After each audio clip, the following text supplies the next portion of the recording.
Mi nombre es Pedro León y voy a presentar la controversia de la Rosetta Stone según las perspectivas de Thomas Kuhn y Bruno Latour.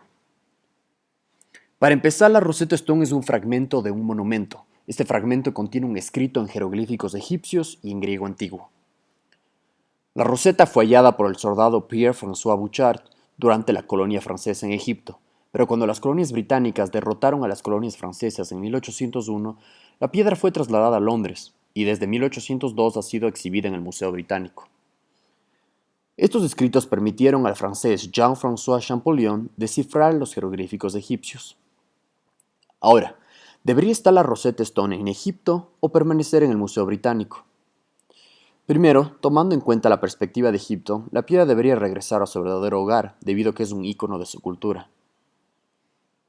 El hombre que vemos aquí es el Dr. Zahi Hawass, y hoy en día es el ministro de Antigüedades de Egipto. Hawass es el líder de un movimiento que está orientado en devolver a su país muchos objetos antiguos que se encuentran en diferentes partes del mundo. La Rosetta Stone en este momento está en Londres debido a una disputa colonial. Nunca hubo un trato realizado con los egipcios. Egipto últimamente ha invertido 110 millones de libras para mejorar sus museos.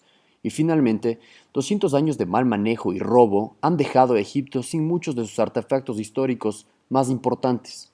Es importante tomar en cuenta también que la piedra significa un año entero, en términos económicos, para Egipto. Ahora, tomando en cuenta la perspectiva de los ingleses, ¿por qué se debería quedar la piedra en el Museo Británico? El principal argumento es que este museo es un escaparate global, en el cual se enseña 2 millones de años de historia humana. También mencionan que hay un riesgo alto que los artefactos se dañen en los museos de Egipto debido a poco cuidado. Finalmente, que si la Rosetta es devuelta a Egipto causaría que otros países también reclamen sus artefactos y esto destruiría al museo. Ahora, primero analicemos la perspectiva de Thomas Kuhn.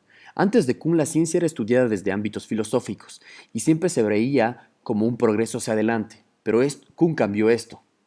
Kuhn decía que la historia de la ciencia indica muchas discontinuidades, no solo progreso. Gracias a sus estudios de Aristóteles, Kuhn llegó a la idea central de su famoso libro, La estructura de las revoluciones científicas. Él se dio cuenta que el pensador griego tenía muchos errores en sus estudios de física, de los cuales nos damos cuenta después de algún tiempo. Debido a esto, divide la historia de la ciencia en dos fases, la ciencia normal y un periodo de crisis. En la fase de la ciencia normal, un grupo de científicos se reúne a resolver problemas y llega a una teoría, pero siempre esta teoría tiene excepciones. El momento que las excepciones se acumulan, se llega al periodo de crisis donde se realiza otra teoría y finalmente llegamos de nuevo a la ciencia normal. Este ciclo se repite constantemente.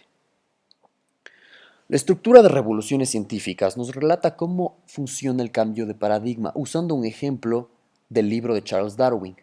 El cambio de paradigma explica cómo la ciencia a veces no tiene un propósito específico, sino actúa por medio de ensayo y error, sin ninguna meta en particular, pero que por medio de estos errores llegamos a una idea perfecta, más perfecta que la anterior.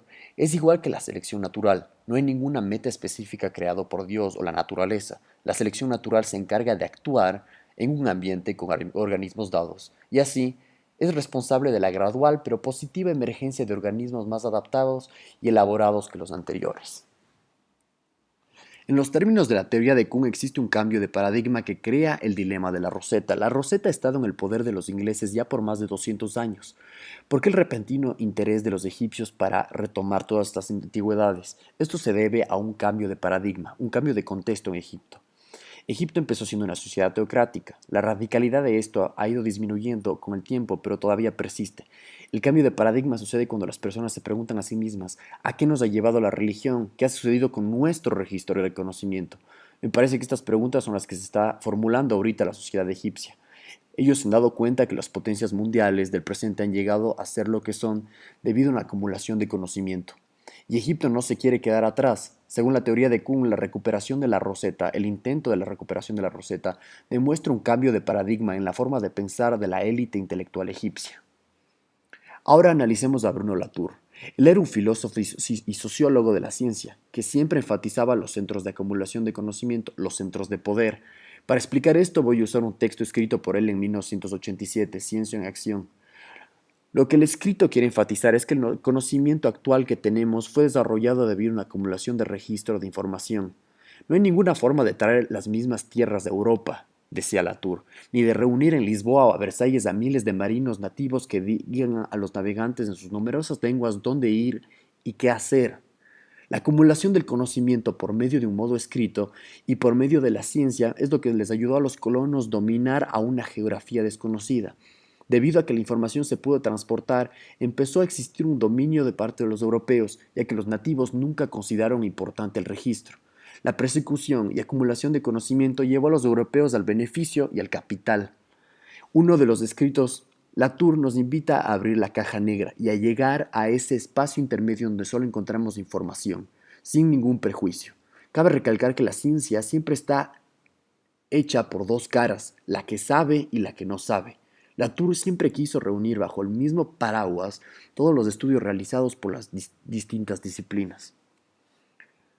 Ahora, analizando el dilema de la piedra, el poder es algo que todo imperio o región del mundo ha deseado, y la historia nos ha demostrado que el acumulamiento de conocimiento suele llegar a ser la forma en que los imperios nacen y se expanden.